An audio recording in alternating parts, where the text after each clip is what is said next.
La palabra abandono es una daga fría y delgada que penetra silenciosamente, pero que lo destruye todo.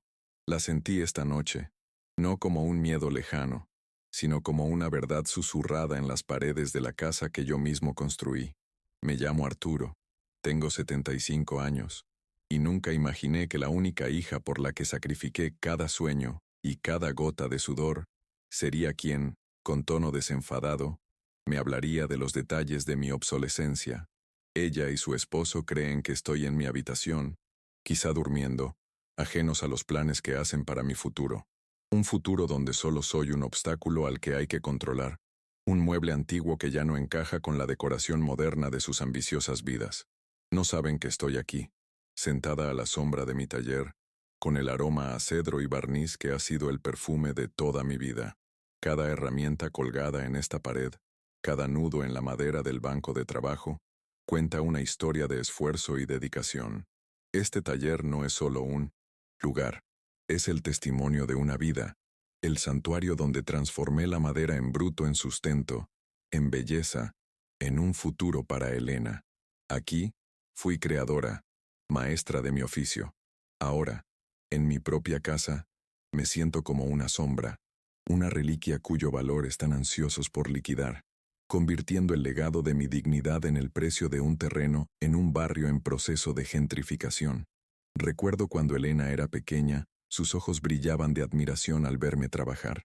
Se pasaba horas aquí, sentada en un taburete, haciendo un sinfín de preguntas sobre cada herramienta, cada tipo de madera. Sus manitas intentaban imitar las mías, y le enseñé a sentir el alma de la madera, a respetar el oficio. Creía que estaba sembrando en ella la semilla del respeto por el trabajo honesto, por el valor de las cosas hechas con las manos y el corazón. Mirando hacia atrás ahora, me pregunto en qué momento esa admiración se convirtió en lástima, y la lástima en impaciencia. En qué momento dejó de ver a un padre y empezó a ver un patrimonio inmobiliario para heredar. La casa, anexa a este taller, fue construida por mi difunta esposa Marta y por mí, ladrillo a ladrillo. Cada pared resuena con el eco de nuestras risas. Cada ventana está colocada para captar la luz de la mañana que tanto amaba. Cuando falleció hace 5 años, una parte de mí fue enterrada con ella, pero la casa permanece como un monumento a nuestro amor. Fue nuestro refugio, nuestro castillo. Ahora, oigo a Ricardo, mi yerno, planear derribar estos muros para construir un complejo de apartamentos. Habla de potencial de mercado y gentrificación, palabras que suenan a un idioma extraño y brutal en este espacio sagrado, construido sobre promesas y recuerdos. El silencio de este taller, antes lleno del rítmico sonido de sierras y martillos, ahora es pesado, opresivo. Las máquinas permanecen inactivas, cubiertas por una fina capa de polvo, como de luto. Las miro, y veo un reflejo de mí misma, antes poderosa y decidida, ahora silenciosa, esperando un fin que parece inevitable. Mis manos, antes firmes y ágiles, ahora tiemblan levemente. Las cicatrices y callos que antes eran insignias de honor, prueba de mi valía como proveedora, ahora parecen meros signos de la edad y la fragilidad a los ojos de mi hija y su esposo, quienes me ven como nada más que un problema por resolver. Ricardo es un hombre que sonríe con los dientes, pero nunca con los ojos. Me trata con una cortesía estudiada, una paciencia condescendiente que resulta más insultante que cualquier grito. Me llama campeón, pero su tono transforma la palabra en sinónimo de viejo. Habla de cómo la tecnología ha cambiado el mundo, de cómo mi oficio se ha vuelto obsoleto, una curiosidad romántica sin cabida en la economía moderna. Sus palabras son como pequeñas gotas de veneno, administradas a diario para erosionar mi confianza, para hacerme creer que mi vida y mi trabajo ya no valen nada, que lo único valioso que me queda es el suelo bajo mis pies. Y Elena, mi Elena, lo observa todo en silencio. Veo el conflicto en sus ojos, una batalla entre la lealtad que aún siente por mí y el miedo paralizante a la inestabilidad financiera que Ricardo le inculcó. Creció viéndome luchar, viéndome remendar zapatos y trabajar hasta altas horas de la noche, para que ella pudiera tener la educación que yo nunca tuve. Quería que tuviera seguridad, pero nunca imaginé que su búsqueda la llevaría a traicionar la esencia misma de lo que intenté enseñarle. Está convencida de que internarme en una residencia de ancianos y vender esta propiedad es por mi propio bien. Una mentira que se repite para poder dormir por las noches. Recuerdo vívidamente el día que vendí mi viejo torno, una máquina alemana que heredé de mi padre. Era la joya de mi taller, la herramienta con la que creaba las piezas más finas. Pero Elena necesitaba dinero para la universidad, los libros y el alquiler de su primer apartamento en la ciudad. No lo dudé. Vendí esa parte de mi vida sin pensarlo dos veces, porque su futuro era más importante. El comprador, otro carpintero, conocía el valor de aquella máquina y me miró con una mezcla de lástima y respeto. Ese día, sacrifiqué una parte de mi alma por ella, y lo hice con alegría, creyendo que estaba invirtiendo en su futuro, en su felicidad. Hoy, la ironía es abrumadora. El título que ayudé a pagar, el título que la capacitó para el trabajo donde conoció a Ricardo, se ha convertido en la herramienta que ahora usan para desposeerme. Usan jerga legal, hablan de interdicción y evaluación de competencias, palabras frías y técnicas para justificar el acto brutal de arrebatarme lo que es mío, de borrar mi autonomía.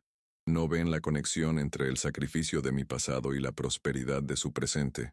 Para ellos, la historia comenzó el día que se casaron, y todo lo anterior es solo un prólogo incómodo que ansían cerrar.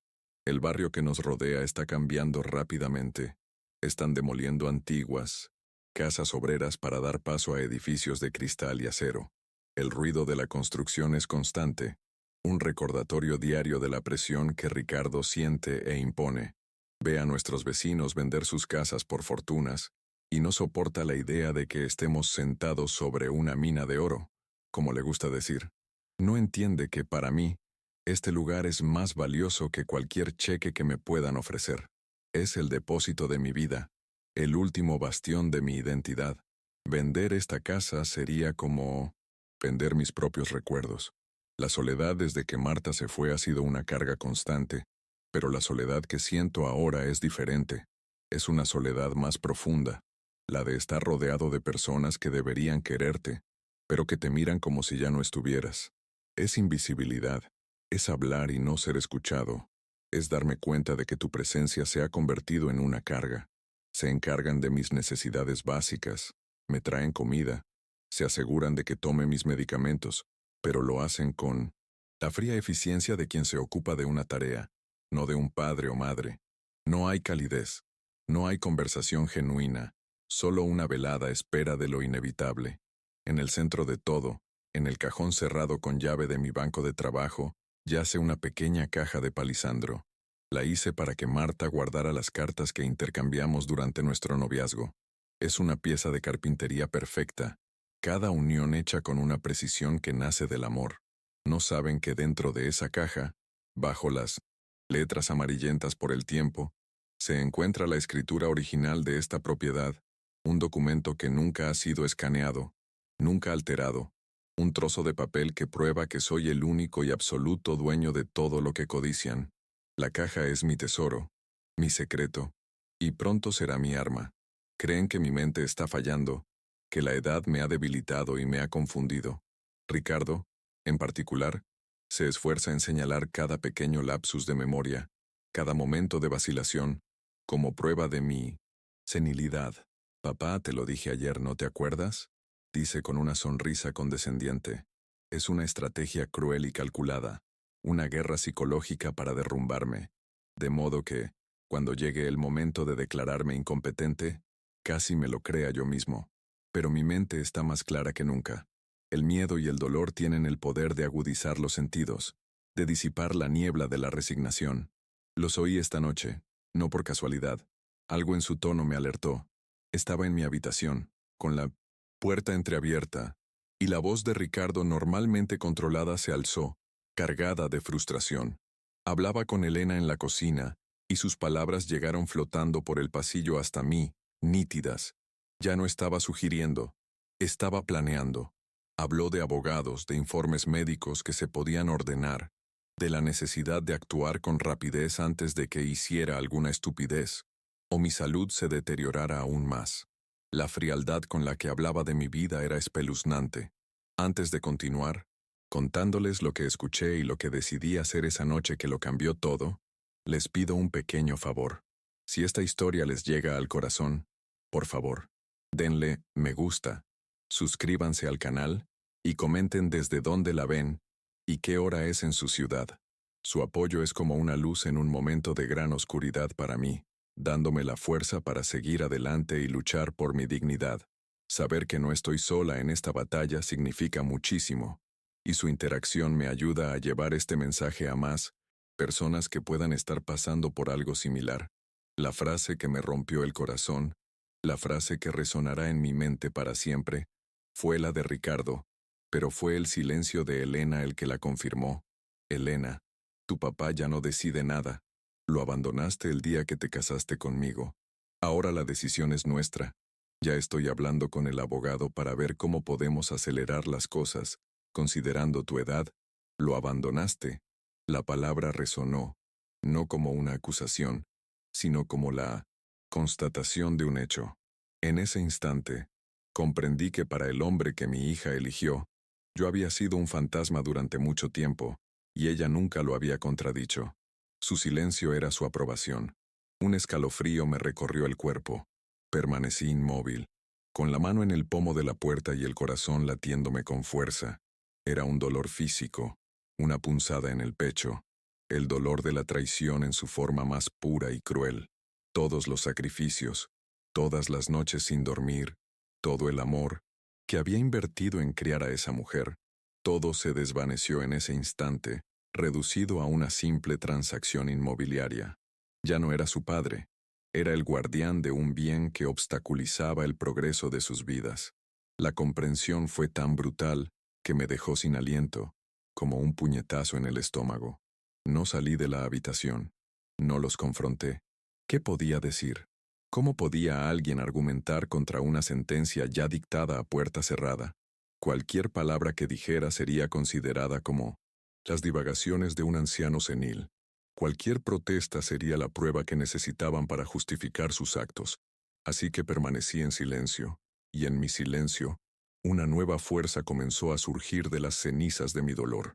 La resignación que me había atormentado durante años se evaporó, reemplazada por una calma gélida, una claridad de propósito que no había sentido desde mi juventud. Esa noche no dormí. Me senté en el sillón junto a la ventana, contemplando el taller iluminado por la luna. Las sombras de las herramientas en las paredes parecían guerreros dormidos, esperando una orden. Pensé en Marta. Intenté imaginar qué me diría si estuviera aquí. Lucha, Arturo. Resonó su voz en mi memoria. Lucha por tu dignidad. Lucha por el alma de esta casa.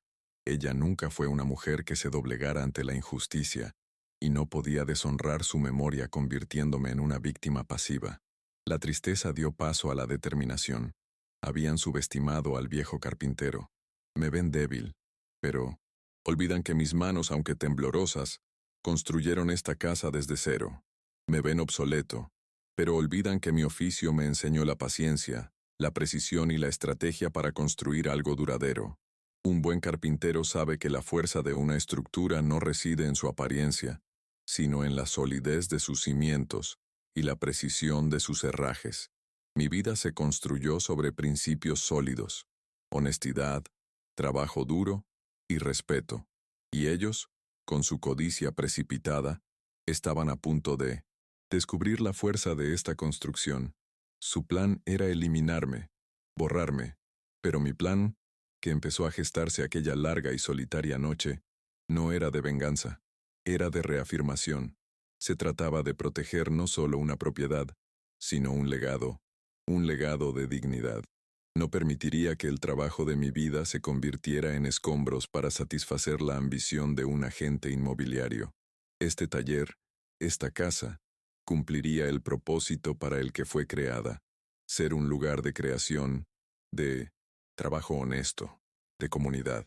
Y me aseguraría de que siguiera siendo así durante mucho, mucho tiempo. Al amanecer, la decisión estaba tomada. El dolor de la traición seguía ahí, como una brasa ardiente en mi pecho, pero ahora alimentaba el fuego de mi determinación. Ya no era el anciano resignado que esperaba el paso del tiempo. Era Arturo, el carpintero, el constructor, el guardián de un legado. Y estaba a punto de tomar mis herramientas, no las de la madera, sino las de la ley y la voluntad, para construir la defensa más importante de mi vida. Creían que la batalla estaba ganada, pero en realidad apenas comenzaba, y no tenían ni idea de la sorpresa que les estaba preparando. Me levanté de la silla. Mis articulaciones crujieron en protesta, pero sentía la columna más recta que en años. Caminé hacia el taller. El primer rayo de sol se filtraba por la ventana e iluminaba las partículas de polvo en el aire. Abrí el cajón del banco de trabajo. El familiar sonido de madera deslizándose contra madera. Tomé la caja de palisandro, su reconfortante peso en mis manos, el tacto de la madera lisa y pulida. Un trabajo de amor de décadas atrás me conectó con el hombre que fui, el hombre que sigo siendo. Dentro de la caja, las cartas de Marta yacían sobre la escritura. Tomé una, escrita con su elegante letra. Mi querido Arturo, decía, nunca olvides que el valor de un hombre no reside en lo que posee, sino en lo que protege. Sus palabras, escritas hacía más de 50 años, fueron un faro en esa oscuridad. Ella siempre lo supo, siempre vio la esencia de mi fuerza, incluso cuando yo mismo la olvidaba. Con cuidado, guardé la carta y saqué el documento que lo cambiaría todo. La escritura, el símbolo de mi trabajo, mi propiedad, mi autonomía. Me abandonaron el día de su boda, dijo Ricardo. Quizás tenía razón. Quizás el abandono fue un proceso lento y gradual, una erosión constante del amor y el respeto que yo, en mi soledad, me negaba a ver. Pero el abandono no es el final de la historia. A veces es el principio. Es el momento en que, despojado de toda ilusión, te ves obligado a encontrar tu propia fuerza, a defenderte, porque no hay nadie más que lo haga por ti. Me empujaron al borde del abismo, pero olvidaron que fue con estas manos con las que construí la montaña misma. El aroma a café recién hecho que llegaba de la cocina me indicó que estaban despiertos.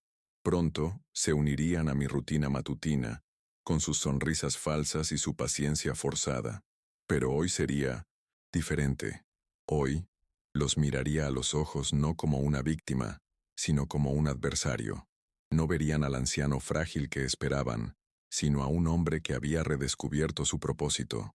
Bebería el café que me ofrecían, ignoraría en silencio sus preguntas absurdas sobre cómo dormía, y en mi interior planearía cada paso de mi siguiente paso. Lo primero que tenía que hacer era salir de casa sin levantar sospechas. Usaba mi cita semanal con el médico como excusa.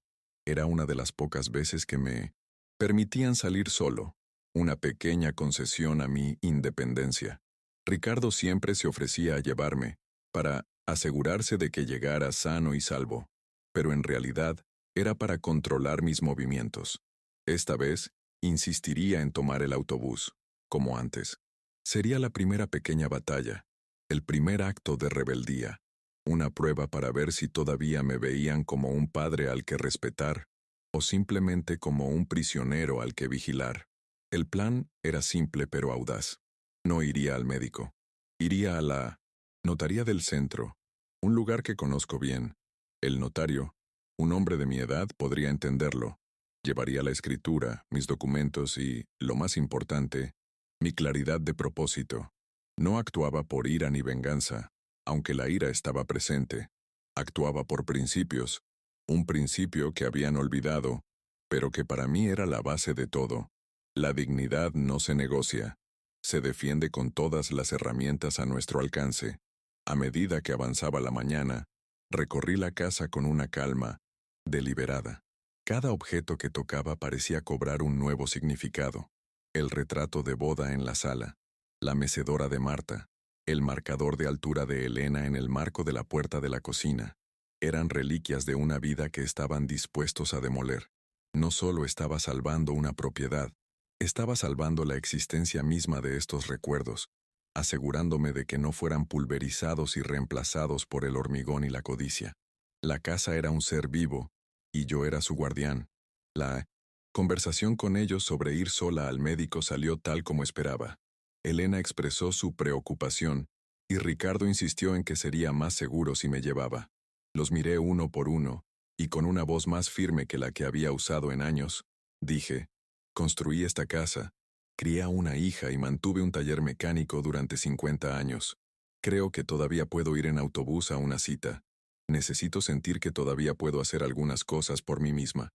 La sorpresa en sus rostros fue mi primera pequeña victoria. A regañadientes, cedieron. Al salir de casa con la caja de palisandro cuidadosamente envuelta y guardada en una bolsa, sentí el sol en la cara como una bendición. El aire de la mañana nunca se había sentido tan fresco, tan lleno de posibilidades. Cada paso que me alejaba de aquella casa era un paso hacia la recuperación de mi propia vida. Me observaban desde la ventana, probablemente ya arrepintiéndose de haberme dejado ir, pero era demasiado tarde. Los engranajes que ellos mismos habían puesto en marcha giraban ahora en una dirección que jamás habrían previsto. El viejo carpintero se dirigía a construir su última obra maestra. En el autobús, viendo pasar la ciudad, sentí una oleada de emociones. Sentía el dolor de la traición de mi hija, una herida que quizá nunca sanara del todo. Sentía la ira por la manipulación de Ricardo, pero sobre todo, una sensación de liberación. Durante años, había estado a la deriva, permitiéndoles definir quién era. Ahora, volvía a tomar las riendas. No sabía exactamente cómo terminaría todo, pero sabía, con una certeza inquebrantable, que no me quedaría callada. Mi historia no quedaría como una nota al pie en su historia de éxito inmobiliario. Pensé en los jóvenes del barrio, hombres y mujeres con talento pero sin oportunidades, que a veces venían a mi taller pidiendo consejo o usar alguna herramienta. Los vi luchando, igual que yo, y fue entonces cuando la idea se cristalizó por completo. El taller no solo se salvaría, renacería, se convertiría en un lugar para ellos, una cooperativa, una escuela donde el oficio que me lo dio todo pudiera transmitirse a la siguiente generación. No sería un monumento a mí, sino un legado vivo de trabajo y comunidad. Esta era una causa más grande que mi propio dolor. Querían convertir mi legado en dinero. En cambio, yo lo convertiría en una oportunidad. Querían borrar mi historia. En cambio, la usaría para construir un futuro para otros. Esta fue la respuesta perfecta. La decisión que nunca podrían haber anticipado. No fue destructiva, fue constructiva. Fue una confirmación de todo en lo que yo creía y de todo lo que ellos habían descartado. Al llegar a mi destino, bajé del autobús con el paso firme de quien no solo iba a una notaría, sino que iba camino de recuperar su alma. La notaría era un remanso de silencio y orden, un mundo de membretes y sellos que contrastaba con el torbellino emocional de mi vida.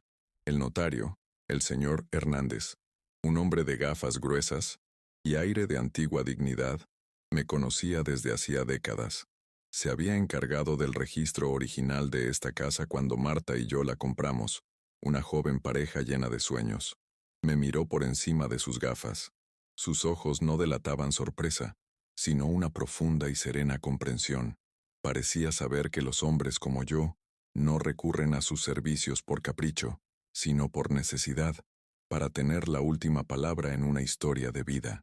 Abrí la caja de palisandro sobre su escritorio de caoba, pulida. Por un instante simplemente admiró la pieza, acariciando con los dedos las uniones perfectas. Un trabajo magistral, Arturo, dijo, y el elogio sonó más valioso que cualquier valoración monetaria. Le expliqué mi plan, no con la voz de una víctima, sino con la claridad de un artesano que describe un proyecto. Hablé de la cooperativa, de darles a los jóvenes la oportunidad que yo tuve, de transformar un símbolo de la codicia familiar en un faro de oportunidades para la comunidad. Hablé de la cláusula de 99 años, un límite temporal contra la especulación inmobiliaria. Me escuchó atentamente, sin interrumpirme. Cuando terminé, no cuestionó mi cordura ni mis motivaciones. En cambio, asintió lentamente. En todos mis años de servicio, comenzó con voz profunda y mesurada, he visto muchas herencias destruir familias. El dinero tiene esa capacidad. Lo que estás haciendo, Arturo, es lo contrario. No estás dejando una herencia de dinero, sino una herencia de propósito. Es un honor para mí formalizar este acto. Sus palabras fueron un bálsamo para mi alma herida, la primera confirmación externa de que mi decisión, nacida del dolor, era justa y noble. El proceso fue meticuloso. El señor Hernández revisó la escritura original, verificó cada documento, y me hizo una serie de preguntas para confirmar mi completa lucidez y comprensión del acto que estaba realizando. Respondí cada una con precisión. Mientras tanto, siguiendo mis instrucciones previas, contactó a un geriatra de confianza para que fuera al registro civil a realizar una evaluación formal de mi capacidad mental. Fue una medida preventiva, una defensa que sabía que necesitaría. Ricardo podía traer a sus abogados y peritos, pero yo tendría un testimonio imparcial e irrefutable de mi condición en el momento preciso del traslado. Cuando llegó el momento de firmar, mi mano, temblorosa por los nervios y la edad, se tranquilizó de repente. La pluma pesaba, cargada con el peso de 50 años de Omedos, historia y la responsabilidad de un futuro que estaba redefiniendo. Al firmar el documento, no sentí tristeza ni ira, sentí poder, el poder silencioso de un hombre que recupera el control de su propia narrativa. Esa línea de tinta era más fuerte que cualquier pared que hubiera construido, más duradera que cualquier mueble que hubiera tallado. Era mi testamento, no de muerte, sino de vida y resistencia. Con los documentos firmados, sellados y registrados, me quité un gran peso de encima. El señor Hernández me entregó las copias certificadas y el informe médico, que atestiguaba mi mente excepcionalmente clara y mi razonamiento lógico intacto. Me estrechó la mano con firmeza. Tu yerno luchará contra esto, Arturo. Prepárate. Asentí. Lo sé, respondí. Pero quien construye con sus propias manos sabe que las mejores estructuras son las que resisten las tormentas. Antes de irme, hice una última llamada, a un cerrajero de confianza, indicándole que me encontrara en mi casa en 1 hora, para cambiar todas las cerraduras. Regresé a casa no como una víctima que se fue esa mañana, sino como un rey que regresa a reclamar su castillo. El cerrajero, un hombre trabajador cuyo padre había sido amigo mío, trabajó con rapidez, comprendiendo la urgencia sin necesidad de muchas explicaciones. El sonido metálico de las viejas cerraduras al ser retiradas y las nuevas al ser instaladas fue la música de mi reconquista. Cada clic era un eslabón en la cadena de control de Ricardo que se rompía. Al terminar me entregó un nuevo juego de llaves. Las sentía pesadas en la mano, llaves no solo de puertas, sino de mi libertad y dignidad. Su llegada fue previsible. El coche de Ricardo entró en el garaje con agresividad, como siempre. Oí portazos, pasos apresurados en la acera, y entonces, el sonido que había estado esperando, el sonido metálico de una llave, intentando entrar en una cerradura que ya no reconocía. Hubo una pausa, confusión, y luego el sonido de nuevo, esta vez más irritado, más forzado. El pomo giró inútilmente. La tranquilidad de mi hogar, ahora sellado y seguro, era una barrera impenetrable contra su invasión. Los observé por la ventana. El pánico empezaba a reflejarse en sus rostros. Abrí la puerta lentamente, no con una sonrisa triunfal, sino con una expresión de calma y determinación. Me quedé allí, en el umbral de mi casa, una figura que no reconocieron. El anciano, dócil y resignado, había desaparecido. La conmoción en sus rostros era profunda. Elena dio un paso, con una mezcla de confusión y acusación en su voz. «Padre, ¿qué pasa? No podemos entrar». Ricardo, por su parte, ya estaba atando cabos, con el rostro desencajado en una máscara de furia. «¿Qué has hecho, viejo tonto?», siseó, desintegrándose por completo su falsa cortesía. «Hice lo necesario», respondí con voz firme en el aire de la tarde. «Protegí mi legado y mi casa de quienes lo ven todo como un negocio. Esta propiedad ya no está a la venta. Hoy fue transferida a la cooperativa de artesanos Arturo Vargas, con cláusulas que impiden su venta con fines inmobiliarios durante 99 años. Soy el administrador vitalicio. Pueden recoger sus pertenencias, pero ya no viven aquí. Les entregué la copia de la escritura. El silencio que siguió fue denso, pesado, el preludio de la tormenta que estaba a punto de estallar. El arrebato de Ricardo fue inmediato y violento. Arrugó el papel en su mano, con la cara roja de rabia. «Estás loco, senil. Voy a anular esto. Te llevaré a juicio y demostraré que no sabes lo que haces. Acabas de tirar millones. Nuestra seguridad, el futuro de tu hija». Cada palabra era un misil de codicia y frustración. Gesticulaba, paseándose de un lado a otro, como un animal enjaulado fuera de su propia trampa. Su furia era tan evidente que casi sentí lástima por él. No estaba enojado por mí, estaba enojado por la pérdida del dinero. Elena, por su parte, rompió a llorar. Su reacción fue más compleja y, en cierto modo, más dolorosa. «¿Cómo pudiste hacernos esto, padre?», exclamó, usando el arma de la culpa que tantas veces le había funcionado. «Somos tu familia. Soy tu única hija. Lo estás destruyendo todo. ¿Por qué? Solo queríamos cuidarte». Sus palabras, que antes podrían haberme destrozado, ahora sonaban huecas, guiones de una obra que ya no estaba dispuesta a representar. No podía entender que su cuidado era una sentencia de muerte para mi alma, y yo simplemente elegí vivir. La acalorada discusión atrajo la atención. Las ventanas de las casas vecinas se abrieron de golpe.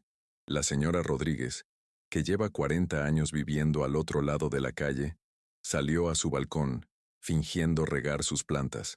La joven pareja de al lado dejó de descargar la compra. Nuestro drama familiar privado se había convertido en un espectáculo público, y en este escenario improvisado, el contraste entre nosotros era evidente. Ricardo, con su furia descontrolada y sus estridentes acusaciones. Elena, con su llanto manipulador.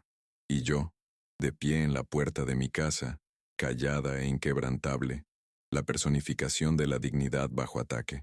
«Este taller no se trata de dinero, Ricardo», dije, mi voz interrumpiendo su diatriba. «Se trata de un legado de trabajo y respeto. La herencia de mi hija fue mi amor y mi confianza, y tú pusiste ambas a la venta al mejor postor. La venta ha sido cancelada». Volví la mirada hacia Elena. El dolor en mi corazón era real, pero mi determinación más firme. «Hablas de destruir a la familia, Elena, pero la familia ya estaba rota en el momento en que te quedaste callada, mientras tu marido planeaba cómo deshacerse de tu padre. Yo no destruí nada. Simplemente dejé de fingir que aún teníamos algo que salvar». Tras la furia de Ricardo, empecé a ver algo más. Pánico. Recordé fragmentos de conversaciones telefónicas que le había oído, frases sobre márgenes ajustados e inversiones de alto riesgo. De repente, todo encajó. No solo era codicioso, estaba desesperado. Había apostado por la venta de esta propiedad, quizás para cubrir deudas o pérdidas en otros negocios. No solo intentaba enriquecerse, intentaba salvarse de la ruina. Esta constatación no lo excusaba, pero hacía sus acciones aún más peligrosas. Un hombre desesperado es capaz de todo. Me vino a la mente un recuerdo de Elena, de mucho antes de Ricardo. Tenía 20 y tantos años, y un cliente adinerado y arrogante intentó devaluar un armario que había tardado meses en construir, ofreciéndole menos de la mitad del precio. Elena, que estaba en el taller, intervino. Con una calma férrea que me sorprendió, defendió mi trabajo, mi tiempo y mi oficio, explicando cada detalle de la construcción, obligando al hombre a reconocer el valor de lo que compraba. ¿Dónde estaba esa mujer ahora? ¿En qué momento había cambiado esa lealtad férrea por una complicidad silenciosa con un hombre que me devaluaba de la misma manera? Recordé otros detalles, pequeñas anomalías que ahora cobraban sentido, pastillas que desaparecían y reaparecían en diferentes lugares, documentos importantes que no pude encontrar, solo para que Ricardo los encontrara días después, haciéndome dudar de mi propia cordura. Eran pequeños actos de sabotaje, una sutil campaña de manipulación diseñada para construir un caso de incompetencia en mi contra. Cada incidente era una pincelada en el retrato de senilidad que pintaba para el mundo y para mí. La crueldad de su plan era mucho más profunda de lo que imaginaba. Mientras el alboroto continuaba, miré el retrato de Marta en la pared de la sala. Su expresión serena pareció infundirme fuerzas. Recordé sus palabras la noche en que Ricardo le pidió matrimonio a Elena. Es ambicioso, Arturo, me dijo. La ambición no es mala, pero tiene un matiz cruel. Ve a las personas como peldaños de su escalera. Solo asegúrate de que nunca te vea a ti, ni a Elena como un peldaño que necesita subir. Su intuición, como siempre, era inquietantemente acertada. No había logrado proteger a mí o Elena de su influencia, pero no dejaría de proteger el legado de Marta. Ricardo, al ver que sus gritos no surtían efecto, cambió de táctica. Sacó su celular. Te vas a arrepentir, viejo. Tengo los mejores abogados de la ciudad. A ver qué dice un juez sobre un hombre de 75 años que entrega sus bienes.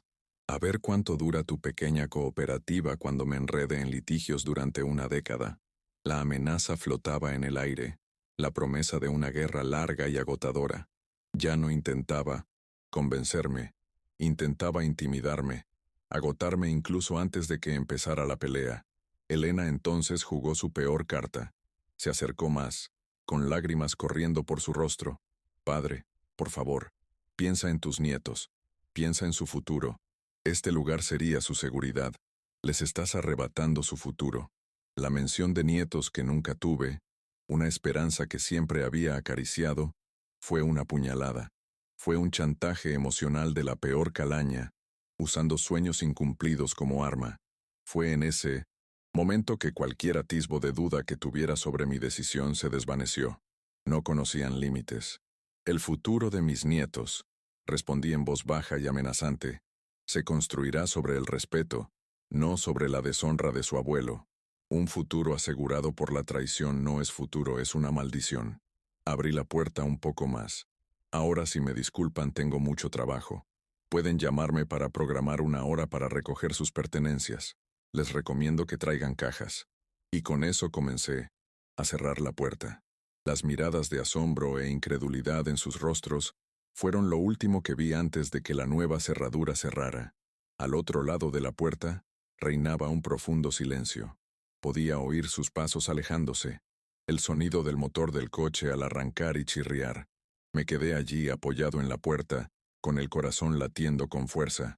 La adrenalina del enfrentamiento empezó a disminuir, dejando tras de mí un frío vacío. Había ganado la primera gran batalla. La casa era mía. El legado estaba a salvo, pero el precio fue inmenso.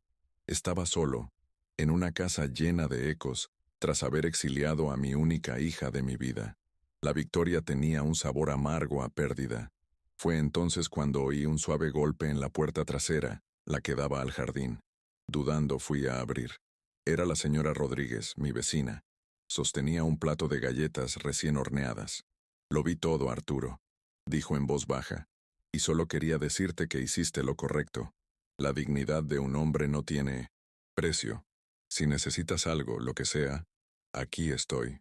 Su sencilla amabilidad, su silenciosa validación, fue como un vaso de agua en el desierto, un recordatorio de que, aunque hubiera perdido a mi familia, no estaba completamente sola. Había una comunidad a mi alrededor. Ricardo no perdió el tiempo. En los días siguientes, empezaron a llegar cartas, notificaciones de sus abogados, llenas de jerga legal, anunciando su intención de impugnar la transferencia alegando influencia indebida y falta de capacidad mental. Eran tácticas de intimidación diseñadas para abrumarme con estrés y miedo, para hacerme dudar de mi propia decisión. Querían arrastrarme a un atolladero legal donde él, el corredor experimentado, se sentiría como en casa y yo, el viejo carpintero, me hundiría. Elena intentó un enfoque diferente. Me llamó llorando, bombardeándome con mensajes llenos de recuerdos de la infancia, acusándome de crueldad y despiadado. Me pintó como el villano, un padre egoísta que prefería un taller polvoriento a su propia hija. Era una guerra en dos frentes, uno legal, librado por Ricardo, y otro emocional, librado por Elena. Intentaban quebrarme, atacando mi mente y mi corazón simultáneamente, esperando que alguna de las dos defensas cediera. Sabía que no podía librar esta guerra sola. La amabilidad de la señora Rodríguez me recordó la importancia de la comunidad. Con su ayuda, ya que tenía un sobrino abogado, Conseguí una cita con un defensor público especializado en derechos de las personas mayores. Era joven, idealista y estaba indignado con mi historia. Señor Vargas, me dijo después de revisar mis documentos, tienen una batalla cuesta arriba por delante. Sus acciones estaban bien fundadas, y el informe médico es nuestra mina de oro. Pero no se equivoquen, intentarán hacerles la vida imposible. Necesitamos estar preparados. La casa, ahora silenciosa, parecía demasiado grande para un solo hombre. Las noches eran las más duras. Entonces surgían las dudas. ¿Tendría la fuerza para soportar una larga batalla legal? ¿Valía la pena perder a mi hija para salvar un edificio? Miraba las herramientas del taller, el retrato de Marta, buscando respuestas. Y la respuesta siempre era la misma. Una vida sin dignidad no es vida. Una hija que exige deshonra como prueba de amor no entiende lo que es el amor. Lloraba a la hija que creía tener, no a la mujer en la que se había convertido. Empecé a poner en marcha mi plan para la cooperativa. Era mi mejor defensa, la prueba viviente de que mi mente estaba enfocada en el futuro, no anclada en el pasado. Limpié el taller, afilé las herramientas e hice una lista de jóvenes del barrio que podrían estar interesados. La actividad, el propósito de construir algo nuevo, era mi antídoto contra su veneno. Cada vez que sonaba el teléfono con una llamada de Elena, o llegaba una carta del abogado de Ricardo, iba al taller y trabajaba con la madera. El trabajo honesto con mis manos calmaba la turbulencia en mi mente. Una tarde, mientras lijaba una vieja tabla de roble, vi una cara familiar en la puerta del taller. Era Marco, el nieto de la señora Rodríguez, un chico de 18 años que siempre había estado fascinado por mi trabajo. He oído que vas a empezar a dar clases, dijo con cierta timidez. Siempre he querido aprender. Mi abuelo era carpintero, ¿sabes? En ese momento, al ver el brillo de esperanza e interés en sus ojos, supe con absoluta certeza que iba por buen camino. La primera semilla de mi nuevo legado estaba allí, frente a mí, lista para ser cultivada. Pero la presión de Ricardo aumentó. Empezó a difundir rumores por el barrio, presentándome como un anciano excéntrico e inestable que renegaba de su propia hija.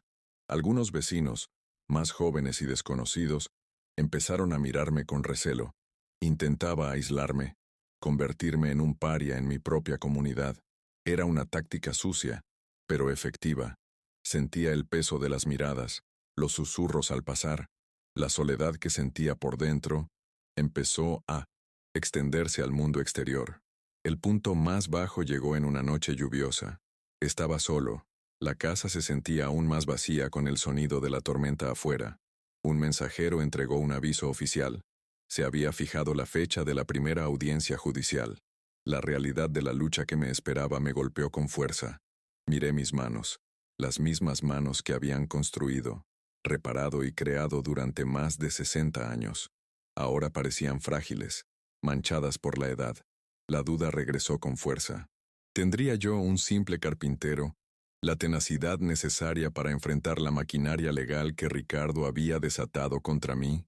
La batalla por la propiedad estaba ganada, pero la guerra por mi paz y mi cordura apenas comenzaba, y me sentí, por primera vez, verdaderamente vulnerable.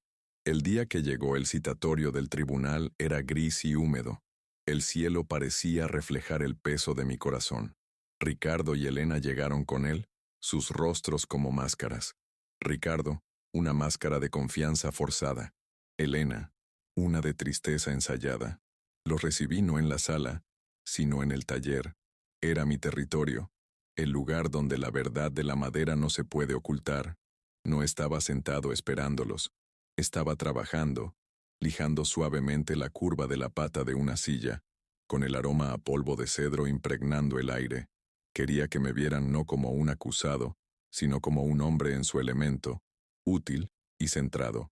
El notificador, un hombre con aspecto burocrático y mirada atenta, explicó el propósito de su visita: evaluar la situación y mediar en una posible resolución antes de la audiencia.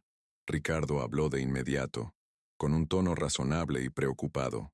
Me presentó como un padre querido pero confundido, un anciano que, en su dolor y soledad, Había sido influenciado por vecinos entrometidos y ahora tomaba decisiones perjudiciales para él y su familia. Habló de mi comportamiento errático y mi susceptibilidad, utilizando palabras cuidadosamente elegidas para construir su narrativa sobre mi incompetencia. Elena interpretó su papel a la perfección. Con lágrimas en los ojos, me habló de cuánto me quería y de lo preocupada que estaba. Mi padre trabajó toda su vida, le dijo a la gente con la voz entrecortada. Solo queremos asegurarle un final tranquilo y seguro. No entiende las complejidades financieras a lo que está renunciando. Solo intentamos protegerlo de sí mismo. La actuación fue conmovedora, y por un instante, vi una sombra de duda en los ojos de la gente. La imagen de una hija devota y un yerno preocupado era impactante. Cuando terminaron, un silencio invadió la tienda, roto solo por el lejano ruido del tráfico. El agente se volvió hacia mí. «Señor Vargas, ¿tiene algo que decir?» Dejé la lija sobre el mostrador y me limpié las manos. No levanté la voz.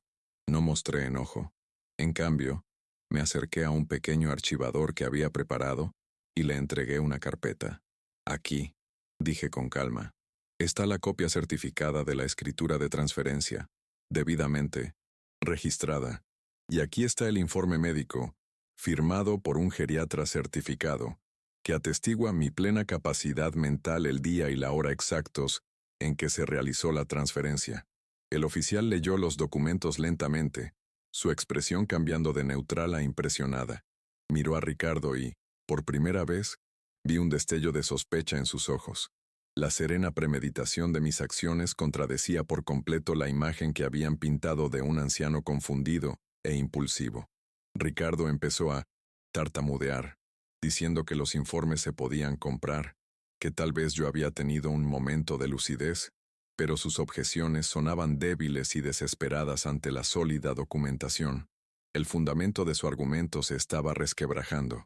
Entonces, para el golpe final, me volví hacia mi banco de trabajo y cogí la caja de palisandro. Ricardo puso los ojos en blanco, como si estuviera a punto de mostrarle un objeto sentimental. Lo ignoré. Con mano firme, abrí la caja. El aroma a papel, viejo y cedro se mezclaba. Mis ojos se encontraron con los de Elena, que me observaba con una mezcla de curiosidad y temor. No saqué la escritura. En cambio, saqué una sola carta, el papel amarillento y frágil. Crucé el taller y se la tendí. «Tu madre escribió esto», dije en voz baja. «Creo que le gustaría que lo leyeras ahora». Con vacilación, Elena tomó la carta. Le temblaban las manos al desdoblar el delicado papel. Ricardo intentó intervenir. «Elena, ¿qué es esto?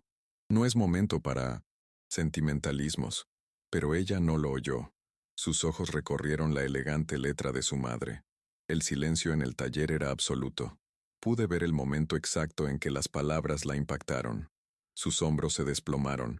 Una bocanada de aire escapó de sus pulmones como un sollozo, y la máscara de hija triste se desmoronó, revelando un dolor genuino y profundo.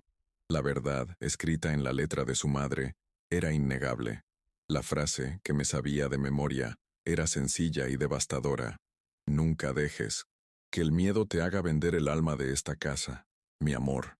En ese momento, la estrategia de Ricardo, los temores financieros de Elena, todo palideció ante la sabiduría eterna de una madre.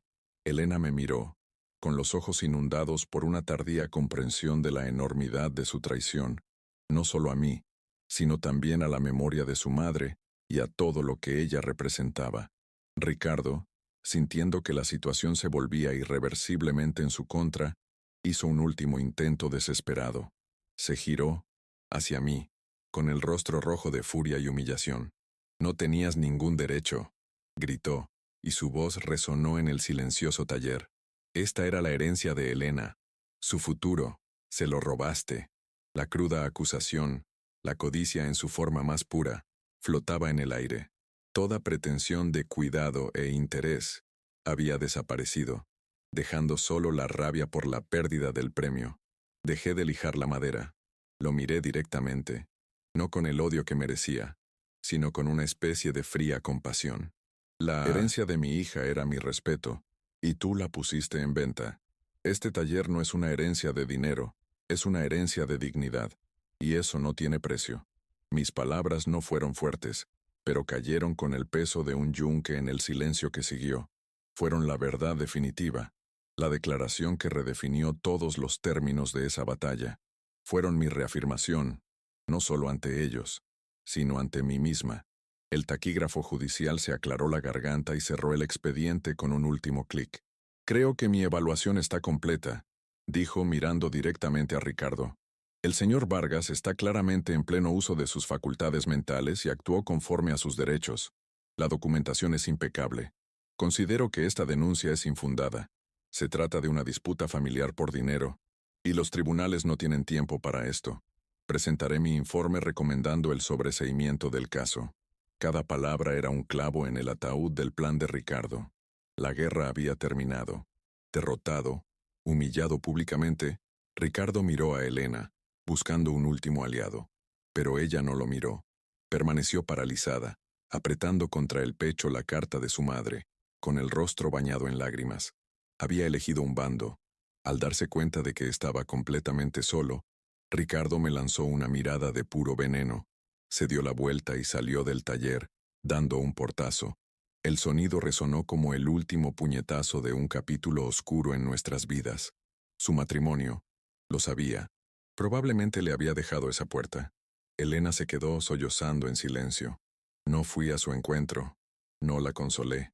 La herida era demasiado profunda para una venda rápida. La reconciliación, si llegaba, tendría que ganarse, no darse libremente. Necesitaba asumir las consecuencias de sus decisiones, comprender lo que había hecho. Así que volví a mi banco de trabajo, tomé la lija, y con un movimiento lento y pausado, volví a mi trabajo. El sonido rítmico de la lija sobre la madera era la única respuesta que podía ofrecer. La vida continúa, el trabajo continúa, la dignidad continúa. Unos minutos después, la puerta trasera se abrió suavemente. Eran la señora Rodríguez y su nieto, Marco. Ella llevaba un termo de café y él un plato de pan dulce. No dijeron nada de lo que acababa de suceder.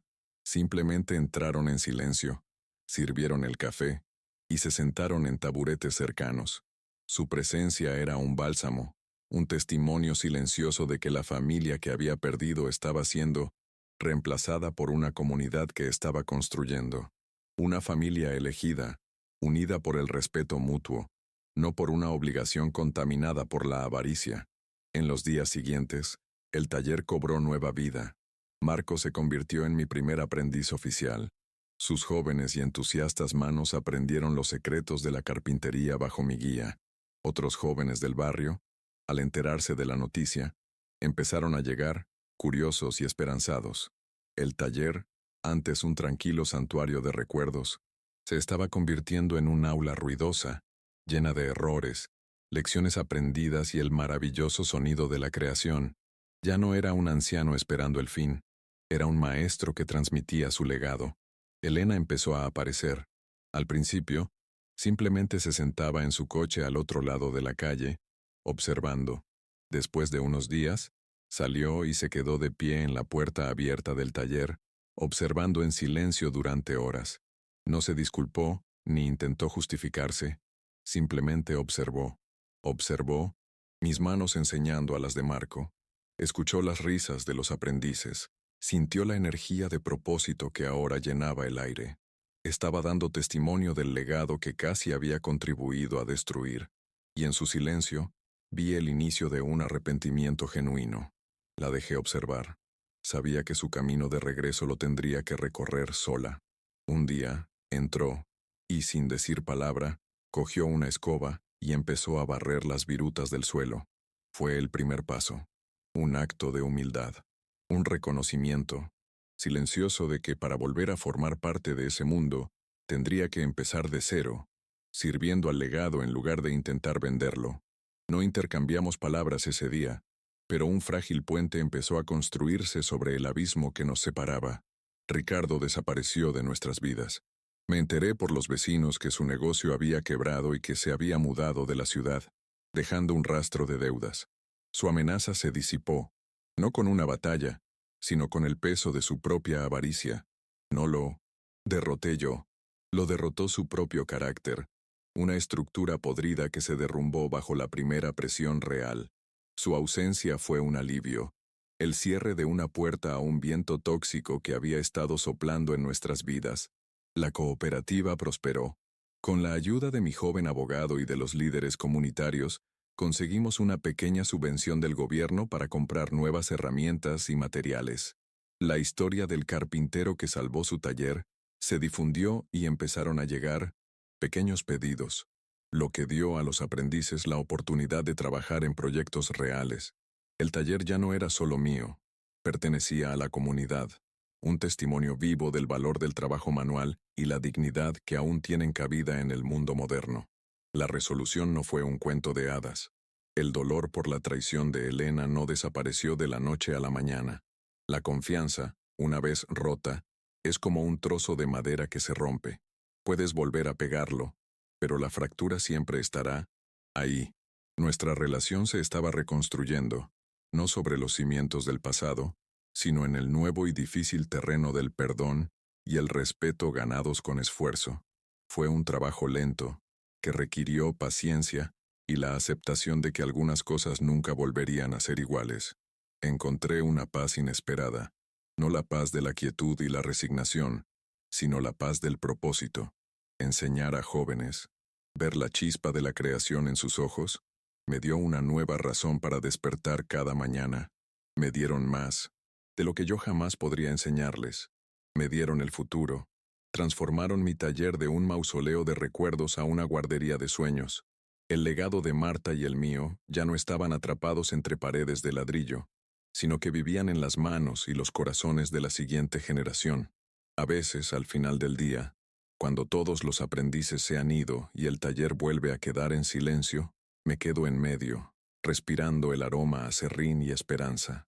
Miro mis manos, ahora más manchadas y temblorosas que nunca, pero las veo de otra manera. No son las manos de un anciano frágil, sino las de un guardián. Han protegido, construido, resistido, y ahora pasan la antorcha. El verdadero legado, me doy cuenta, no es lo que dejas a la gente, sino lo que dejas en su interior. Y esto, lo sé, ni el tiempo ni la codicia pueden destruirlo.